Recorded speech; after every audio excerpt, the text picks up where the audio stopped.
What's up, tea cats? Christian here. So there's a Japanese tea that can cost more than matcha, and it is a loose leaf tea that almost no one outside Japan has tried. And if brewed correctly, it tastes nothing like you'd expect from a green tea. It's not bitter, it's not grassy, and the first time I brewed it right, it was very thick and savory, almost like a cold broth, and faintly sweet. And this tea is called Gyokuro, and by the end of this, you'll understand why it's worth knowing and drinking. So, my name is Christian. I run a tea brand called OnewithTea. Most people meet us through matcha.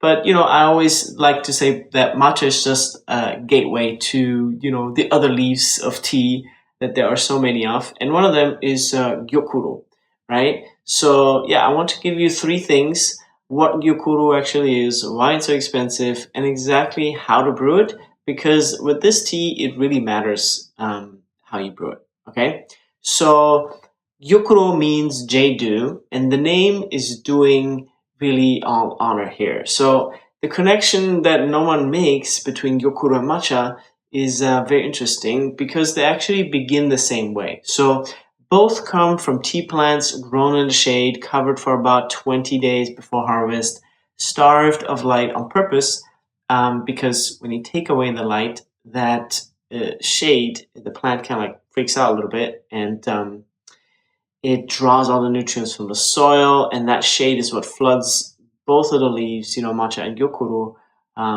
with that savory amino acid called L-theanine, right? And that gives this also their deep green.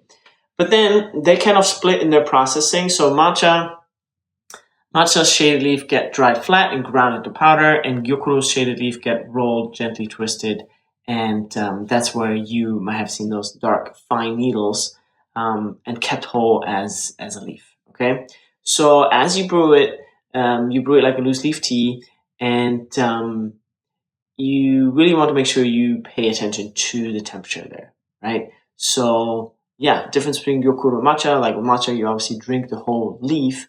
Now Gyokuro is just a normal loose leaf tea. Okay, so why the price? Shade has its price. Someone has to build the canopies and cover the plants, right? And also plants grow slower in the dark, so you get less leaf, less yield. Gyokuro is usually first harvest only. It's a first flush only tea for most harvesters and farmers. And the best of it is picked carefully by hand, right? There is some machine harvesting of Gyokuro, of course.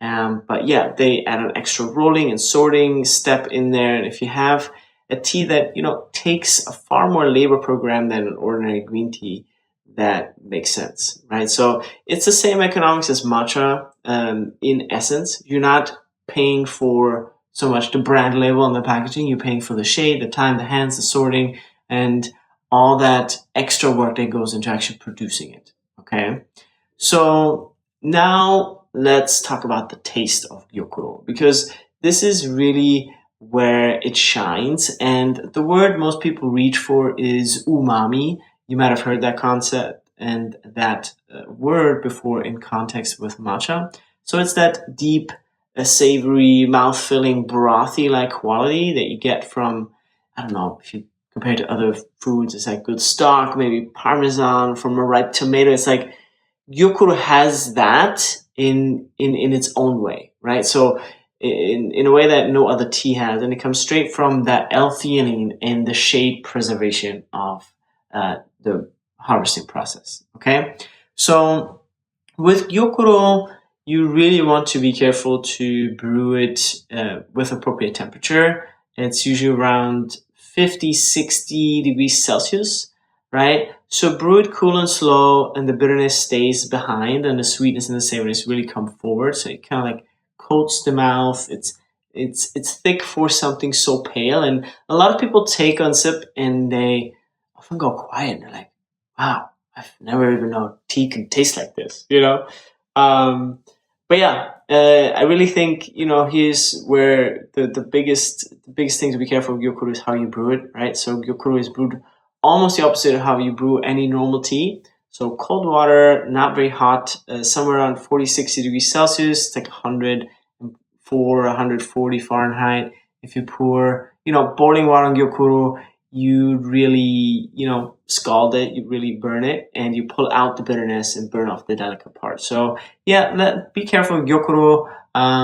It's a very sensitive tea. So yeah, let your kettle, sit a little bit, or, maybe mix it with some room temperature water to bring the temperature down. And try a very small amount of water over a generous amount of leaf. Maybe, 2 ounces of water for 5 grams of leaf. Very, very interesting combination. Try, really experimenting with it. So give it a couple minutes, and what comes out is kind of like a tiny pour, but sometimes it's really just a mouthful or two, and that's the point. Like Gyokuro is really like it's like a dessert. It's a wonderful way to taste tea. Gyokuro is not really a mug of tea that you gulp down. It's very small, concentrated, and delicate, right? So yeah, the leaves are good, really, really good for that purpose. And it's also, a reason I love that tea, because it's not really always about, the amount, but it's also about the quality, right? Like, do you really enjoy the moment with this? And Gyokuro is not going to let you rush, right? The boiling water is going to ruin it, so you have to be very intentional with it, and which I really enjoy. You want to have a tea that you can just spend some time with. Spend some time with yourself, read a book, have a great tea. This is what drinking tea is really about, right? So yeah, hope you like that video. That's Gyokuro in short, jade, shaded rolled savory tea that costs what it costs for an honest reasons and pays you back only if you slow down enough to brew it right. So yeah, sending you all the love and hope you're having something delicious in your cup.